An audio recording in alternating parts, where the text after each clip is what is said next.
दंभी रावण का अभिमानी जो रावण था वो अपनी पत्नी की बात का तिरस्कार कर देता है, बार बार समझाने पर भी वो नहीं मानता है। और जो मंदोदरी थी वो जानती थी कि प्रभु श्री राम है जो मानव रूप में जिन्होंने अवतार लिया है वो परम ब्रह्म है और विश्व स्वरूप उनका संपूर्ण व्याप्त, संपूर्ण जगत में उनका विश्व स्वरूप है वो फैला हुआ है, व्याप्त है, तीनों लोगों में उनका जो विश्व स्वरूप है वो व्याप्त है। उसी के संदर्भ में बात करते हुए मंदोदरी है वो कहती है कि विश्व स्वरूप रघुवंश मणि करो वचन विश्वास। हे प्रभु, हे मेरे स्वामी, अपने पति रावण को कहती है कि हे स्वामी, आप मेरे वचनों पर विश्वास कीजिए, आप मेरे वचनों को मानिए कि जो मैं कुछ कह रही हूँ वो सत्य है कि विश्व स्वरूप रघुवंश, रघुकुल के जो शिरोमणि श्री राम है उनका विश्व स्वरूप तीनों लोगों में व्याप्त है। आप मेरे वचनों पर विश्वास कीजिए। लोक कल्पना वेद कर, वेदों ने भी ऐसे उनके विश्व स्वरूप की कल्पना की है और ऐसे जो अन्य लोग हैं, तीनों लोगों के अलावा जो अन्य लोग हैं वो उनके अंग अंग पर फैले हुए हैं, अंग अंग पर विश्राम करते हैं। पद पाताल शीश अजन्मा, उनके प्रभु श्री राम के जो विश्व स्वरूप उनका है उसमें उनके जो पैर है, पद यानी पैर है वो पाताल लोक तक गए हुए, पद पाताल शीश, उनका जो शीश है, सिर है वो अज यानी होता है ब्रह्म और अजधाम यानी ब्रह्म धाम तक है वो उनका सिर है वो उठा हुआ है। अपर लोग अंग अंग विश्राम, अपर मतलब होता है अन्य, अन्य लोग उनके अंग अंग पर विश्राम कर रहे हैं, अंग अंग पर फैले हुए हैं। भ्रुकुटी विशाल भयंकर काला, उनकी जो आंखों की भ्रुकुटियां हैं वो ही हैं वो विशाल भयंकर काल के समान है, विशाल भयंकर काल के समान उनकी भ्रुकुटियां हैं।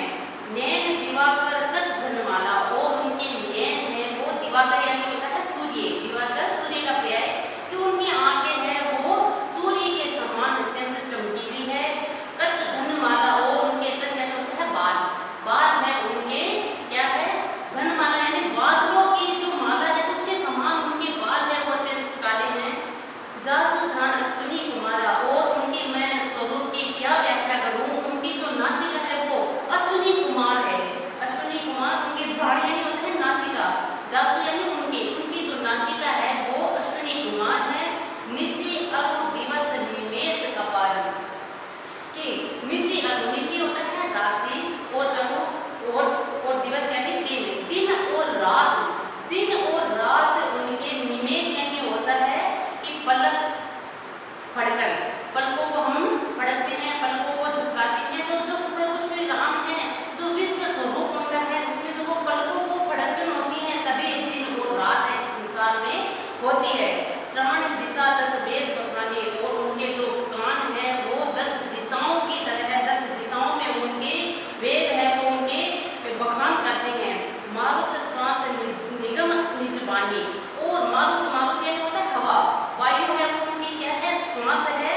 निगम निज वाणी, और वेद भी ऐसा उनकी अपनी वाणी में बखान है वो करते हैं। अधर लोभ जब दसन कराला, और उनके जो होठ है वो लोभ के प्रतीक है, होठ है वो लोभ जब दसन, दसन यानी होते हैं दांत, दांतों की पंक्तियां, दसन है वो कराल, कराल के समान है, यमराज के काल के समान है। यमराज जिस प्रकार है ग्रसित कर लेता है, मृत्यु के देव कहलाते हैं, वो किसी भी जीव को ग्रसित कर लेते हैं, खा लेते हैं, तो उनके कहते हैं उनके जो दांत है वो यमराज के प्रतीक है, यमराज के समान है। माया हास बहुत दिक्पाला, और माया, माया उनके हंसी है वो क्या है उनकी माया स्वरूपणी है, और बाहु, बाहु यानी भुजाएं उनकी क्या है 10 दिशाओं के समान है। दिक्पाल यानी होते दिशाओं का राजा, दिशाओं का राजा दिक्पाल कहलाता है।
लेकर श्री राम है वो मनुष्य रूप में इस संसार में आकर मनुष्य वास चराचर और मनुष्य रूप में वो चर और अचर संपूर्ण विश्व में प्रभु श्री राम है वो व्याप्त है, राम भगवान है वो व्याप्त है। अस विचार सम प्राणपति प्रभु सन वयो विहाय, कि इस बात को विचार करके हे मेरे स्वामी, हे नाथ, हे पतिदेव, हे नाथ, आप मेरी इस बात को जो मैंने उनका विश्व स्वरूप आपको बताया है, मेरी इस बात पर विचार कीजिए। फिर अस विचार सम प्राणपति, हे प्राणपति, मेरी इस बातों पर विचार करके सन वयो विहाय, विहाय यानी त्याग दीजिए, वयो यानी वैर विरोध, कि आप श्री राम से वैर विरोध है वो त्याग दीजिए। प्रीति करूं रघुवीर पद मम अहिवात न जाए। अहिवात का पहले बताया था, अहिवात होता है सुहाग। तो कहते हैं कि प्रभु श्री राम के चरणों में आप प्रीति कीजिए, स्नेह कीजिए, प्रेम कीजिए। प्रभु श्री राम के रघुवीर के चरणों में आप प्रीति कीजिए, मम अहिवात न जाए, ताकि मेरा सुहाग है वो न जाए, मेरा सुहाग है वो नष्ट न हो, मेरा सुहाग है वो अचल हो जाए, अखंड हो जाए। हे मेरे स्वामी, हे प्राणपति, मैं आपको हाथ जोड़कर प्रार्थना करती हूँ। इस तरह से मंदोदरी है वो अपने पति रावण को बार बार समझाने का प्रयास है वो करती है। अब आता है अगला, सांझ जानी दस कंदर है भवन गयो बिलखाय, मंदोदरी रावण ही भोरे कहा समझाए। कि और रामचरितमानस में अनेक स्थानों पर है वो मंदोदरी द्वारा है रावण को समझाया गया है। लंका कांड में समझाती है और सुंदरकांड में भी समझाती है, बाद में भी वो है अपने पति को अनेक स्थानों पर समझाने का प्रयास करती है। तो एक सांझ जाने, एक संध्या के समय है, रावण है वो 10 कंदर यानी रावण भवन गयो बिलखाय, दुखी होकर अपने भवन में आता है, दुखी होकर अपने भवन में आता है। एक संध्या के समय है, सांझ जानकर रावण 10 कंदर है वो बिलखाय मतलब उधर दुखी होकर अपने भवन में आता है। मंदोदरी रावण की बहुरी का समझाए, वो मंदोदरी है वो अपने पति रावण को बहुत प्रकार से समझाने का प्रयास है वो करती है। कंत सम जीवन तजो कुमति, सोहन समन तुम ही रघुपति। कि कंत यानी होता है पति, स्वामी। हे स्वामी, समझी मन तजो कुमति, हे स्वामी आप मेरी बात को समझिए और कुमति यानी बुरे विचारों का त्याग है वो कर दीजिए। सोहन समर तुम ही रघुपति, सोहन मतलब होता है सोहा, कि आपको श्री राम से युद्ध करना है, वो समय यानी युद्ध करना है, वो शोभा नहीं देता है। प्रभु श्री राम जो विश्व स्वरूप है उनका अचर अचर सभी जीव जगत में सब में प्रभु श्री राम है वो व्याप्त है, उनसे आप वेद विरोध है वो मत लीजिए, आपको बिल्कुल शोभा नहीं देता उनसे समर करना, रघुपति से युद्ध करना आपको शोभा नहीं देता। रामानुज लघु देख खिंचाई, शोभा नहीं रहा के वो ऐसी मनुष्य कि उनका जो रामानुज यानी राम का अनुज, राम का अनुज कौन, लक्ष्मण की बात यहाँ कर रहे हैं कि लक्ष्मण लघु रेख खिंचाई। जब पंचवटी में थे और आप सीता का हरण करके लाए थे, तब उनके छोटे भाई लक्ष्मण ने एक छोटी सी रेख खींची थी, रेखा खींची थी कि रामानुज लघु रेख खिंचाई, सो नहीं आप उसे भी कि सो है नहीं ना क्यों, ना के मैंने लांगना, कि आप उस छोटी सी रेख तक को नहीं लांग पाए थे। कहाँ है आपका पुरुषत्व, कहाँ चला गया था आपका बल, आपका पराक्रम उस समय कहाँ चला गया था कि उनके भाई के द्वारा एक खींची गई छोटी सी रेखा तक को आप नहीं लांग पाए। कि मनुष्य तब आपका पुरुषत्व, मनुष्य यानी पुरुषत्व, तो कहते हैं आपका पुरुषत्व है तब कहाँ चला गया था, आप जो ये बड़ी बड़ी अहंकार के स्वरूप होकर डिंगे हाँकते हैं अपने बल पराक्रम की, तो उस समय आपका बल पराक्रम कहाँ चला गया, पुरुषत्व कहाँ चला गया था आपका, कि आप उसे छोटी सी रेखा तक को नहीं लांग पाए थे। प्रिय तुम ताही जितब संग्राम जाके युद्ध के लिए नाम है प्रिय, तुम उनसे किस प्रकार से जितब यानी जीत पाओगे, तुम उनसे किस प्रकार से संग्राम को, युद्ध को जीत पाओगे।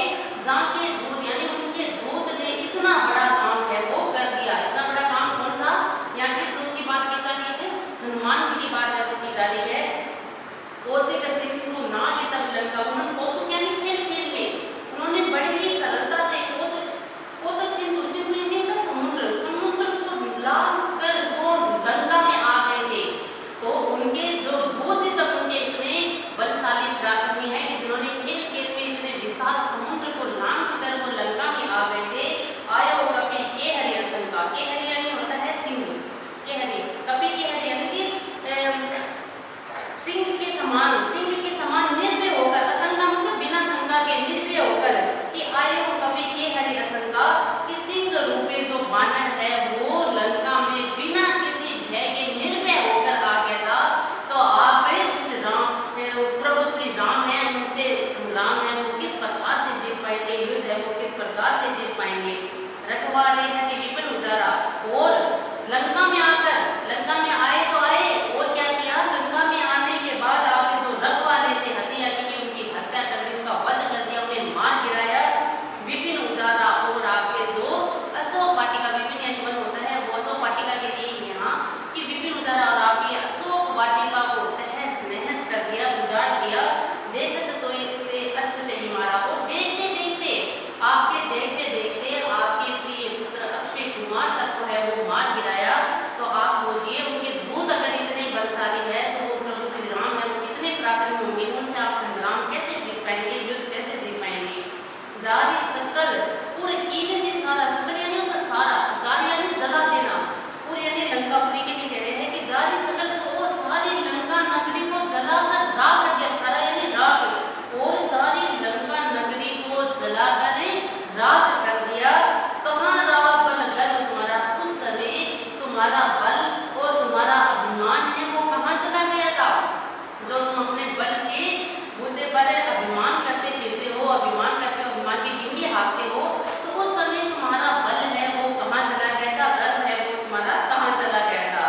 अब पति मृषा गाल जले मारो, मोर कहाँ का चलते विचारो, कि हे पतिदेव आप मृषा यानी व्यर्थ में ही गाल बजाते हो, व्यर्थ में ही गाल बजाना मुहावरा है, गाल बजाना मतलब बहुत प्रशंसा करना, कि आप तो व्यर्थ में ही अपने गाल बजा रहे हो, घमंड दिखा रहे हो, अभिमान कर रहे हो। मोर कहाँ का हृदय विचारा, कि आप मेरे कहे, मोर कहा मतलब मेरे कहे पर हृदय से विचार कीजिए और श्री राम से वेद विरोध है वो त्याग कर दीजिए। पति रघुपति की नृपति जनि मानो, अग जगन्नाथ अतुल बल जानो, कि पति रघुपति नृपति जनि मानो, कि आप प्रभु श्री राम को साधारण राजा मान रहे हैं। हे पतिदेव, रघुपति को आप नृपति, मतलब कि राजाओं में जो साधारण राजा होता है, साधारण राजा जनि मानो मान रहे हैं आप। अग जगन्नाथ अतुल बल जानो, आप उनके हे नाथ उनके अतुलनीय बल को आप जानिए, पहचानिए कि वो कितने बलशाली है और कितने उनके दूत इतने बलशाली है तो वो कितने पराक्रमी होंगे। आप इस बात को जानिए। बाण प्रताप जान मारीचा, उनके बाण का प्रताप है वो मारीच जानता था, उनके बाण का क्या प्रताप है, कितना बलशाली उनका बाण है, उसका भान किसे था, मारीच इस बात को जानता था, मारीच को इसका भान था।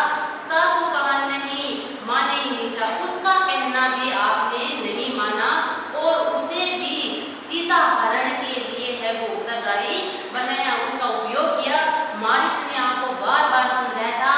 कि आप सीता हरण मत कीजिए, तो आपने उसे क्या चेतावनी दे दी थी, मृत्यु दंड का आदेश दे दिया था। तब उसने सोचा मारीच ने कि इस दुष्ट रावण के हाथों मरने से अच्छा है मैं प्रभु श्री राम के हाथों मरूं, ताकि मेरी सदगति हो जाए, मुझे उत्तम पद प्राप्त हो जाए, मेरी गति हो जाए। इसलिए मारीच इस बात को जानता था, लेकिन उसको भी आपने है वो मृत्यु का भय दिखाकर सीता हरण का है वो उत्तरदायी ठहराया। तासु कहा नहीं मानी नीचा, और वो तुम्हारा कहना नीच, जो ये तुम कहना नीच बात जो कह रहे थे उसे मानना नहीं चाहता था, लेकिन मृत्यु के भय से उसने ये सब कार्य है वो किया। जनक सभा अगणित भूपाला रहे तुम्हें बल अतुल विशाला, जनक सभा सीता स्वयंवर जब हुआ था, जनक जी ने सभा रखी थी सीता के स्वयंवर के लिए, जो घोषणा की थी उसमें अतुलित अगणित यानी अनगिनत, जिनकी गिनती में ऐसे महापराक्रमी भूपाल यानी राजा है वहां उपस्थित थे। रहे तुम बल अतुल विशाला, और आप भी बहुत ही अतुल बल वाले हैं, पराक्रमी हैं, तो उस समय आप कहाँ चले गए थे जब सीता का स्वयंवर हुआ था। अगर आपको सीता से विवाह करना ही था तो आप जनक की सभा में जाते और शिव धनुष को तोड़कर सीता को विवाह कर लेते, लेकिन उस समय आपका बल कहाँ चला गया था कि रहे तुम बल अतुल विशाला, तुम्हारा बल भी तो अतुल था, तुम विशाल बलशाली थे आप, तो उस समय तुम्हारा बल है वो कहाँ चला गया था।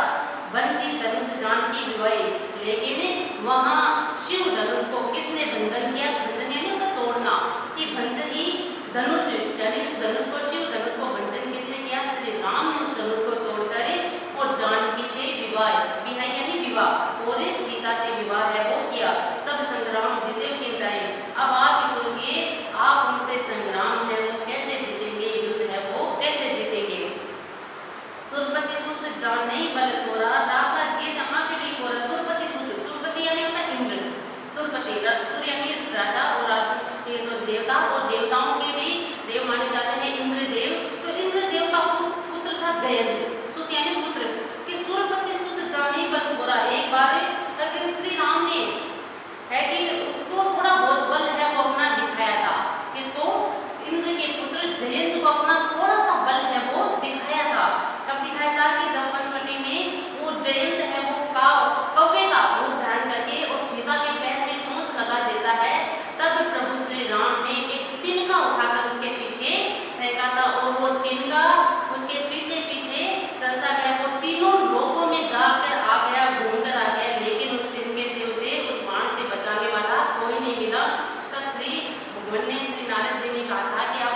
गति तुमने देख ही ली कि उसने भी अनैतिकता पूर्वक है वो श्री राम और लक्ष्मण के साथ अनैतिकता का व्यवहार किया था, तो उसकी गति भी आपने है वो देख ली है, तब भी हृदय नहीं लाल विशेष इसके बाद भी आपको है वो थोड़ी बहुत भी लज्जा है वो नहीं आ रही है। बती विराध कर दूस नहीं लीला हतो कबंध वाली एक सर मारियो जे जानो दस्कन की बती विराध विराध नाम का राक्षस महाबलशाली पराक्रमी राक्षस था। खरदूषण खर और दूषण विराध जैसे महापराक्रमी बलशाली राक्षसों का उन्होंने वध कर दिया। तो लीलियो हतो कबंध और कबंध का भी लीला करके एक खेल में रखते वो बड़ी ही सरलता से उसका भी वध है वो प्रभु श्री राम ने कर दिया। बाली जो महापराक्रमी था जिसने 6 महीने तक आपको अपनी बगल में दबा कर रखा था, ऐसे बलशाली बाली को एक ही बाण से मार गिराया था कि बाली एक सरसर यानी होता बाण एक बाण मारो जे जानू दशरथ हे पतिदेव दशरथ हे रावण आप मेरी बातों को समझिए, इस बात को जानिए और प्रभु श्री राम से वेद विरोध है वो त्याग कर दीजिए। अगली देखते हैं जय जगन्नाथ बंधायो भेला उतरे प्रभु दल सहित सुबेला कि जय जगन्नाथ जगन्नाथ यानी होता समुद्र कि हे मंदोदरी है वो अपने पति को बार बार समझाती है, समझाने का प्रयास करती है और प्रभु श्री राम का जो विश्व स्वरूप है उसका गुणगान करती है, उनकी महिमा का बखान करती है। वेदों में क्या कहा गया है, बड़ी ही दूरदर्शी और बहुत महिला थी मंदोदरी, पतिव्रत धर्माचरण करने वाली थी, दूसरे महिलाओं का सम्मान करने वाली थी, अपने सुहाग को अखंड रखना चाहती थी, इसलिए वो बार बार प्रयास करती है कि अब की बात न सही हो सकता है अब की बात रावण है उसकी बात को समझ जाए और वो श्री राम से वेद विरोध है उसका त्याग है वो कर दे। इसी के लिए कि जय जगन्नाथ बंधाए वाला प्रभु श्री राम का के जो वीरता है उनके जो गुण है उनकी विशेषताओं का बखान बार बार करती है। वो कहती है कि जय जगन्नाथ बंधाए भेला कि जिन्होंने जगन्नाथ यानी समुद्र पर बातों बातों में जिन्होंने समुद्र को बांध दिया, समुद्र पर सेतु बंधन कर दिया। उतरे प्रभु दल सहित सुबेला और प्रभु श्री राम है वो सुबेल पर्वत पर अपने दल बल सहित है वो आ जाते हैं, उतर आते हैं। कारुणिक दिन कर कुल केतु दूत पठाया तब हित हेतु, तो कहते कि कारुणिक यानी करुणा करने वाले प्रभु श्री राम तो दिनकर कुल, दिनकर यानी होता है सूर्य और कुल यानी वंश कि सूर्य वंश के केतु यानी होता पताका कि सूर्य वंश की पताका श्री राम है वो तो बड़े ही करुणा के सागर है, दया करने वाले हैं, अपने भक्तों पर अपने शरण में आए हुए पर दया करने वाले हैं, इसीलिए वो कारुणिक कहलाते हैं, करुणा में उनका स्वरूप है। दूत पठाए और इसीलिए उन्होंने करुणा करके हे पतिदेव, इसीलिए उन्होंने करुणा करके कि दूत पठाए यानी भेजना कि उन्होंने अपना दूत भेजा था तब हित हेतु, तब यानी तुम्हारे हित के लिए उन्होंने अपना दूत है वो भेजा था। करुणा के सागर प्रभु श्री राम है, उन्होंने तुम्हारे हित के लिए सुबेल पर्वत पर आने के बाद भी दल बल सहित आने के बाद भी उन्होंने अपना दूत है वो तुम्हारे लिए भेजा था, तुम्हारे हित के लिए है वो भेजा था। सभा मार्च से तब बल मथा कई मरुद मोह मृगपति जता, वो सभा के बीच में कि जिस प्रकार से सभा के बीच में उन्होंने तुम्हारे बल को मत दिया था, तुम्हारा जो बल था, अभिमान था, घमंड था, उसको उसी प्रकार से मंत कर दिया था कि जिस प्रकार से कई बहुत मोह मृगपति जता यानी कि जिस प्रकार से जैसे कि मृगपति यानी कि हिरणों के झुंड को आकर कौन ये सिंह है वो आकर उनको तितर बितर कर देता है, उसी प्रकार से उनका जो दूत कौन बाली को भेजा था, बाली का पुत्र था अंगद, उसे भेजा था। तो कह रहे उस अंगद ने सभा के बीच में बीच में आकर आपके बल का उसी प्रकार से मंथन कर दिया था जिस प्रकार हिरण्य को झुंड को है वो सिंह आकर तितर बितर है वो कर देता है। अंगद हनुमत अनुचर झांके रण बापोरे वीर अति बांटे, और उनके अंगद हनुमान जैसे अनुचर सेवक हैं उनके दास है रण बापुरे वीर अति बांटे, और रण बापुरे युद्ध कला में अत्यंत कुशल रण बापुरे वीर अति बांटे और अत्यंत ही वीर बलशाली उनके जो सेवक है अनुचर है, अंगद हनुमान जैसे उनके अनुचर है। तो आप सोचिए वो स्वयं प्रभु श्री राम है वो कितने बलशाली होंगे। तेही है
यम है वो किसी को भी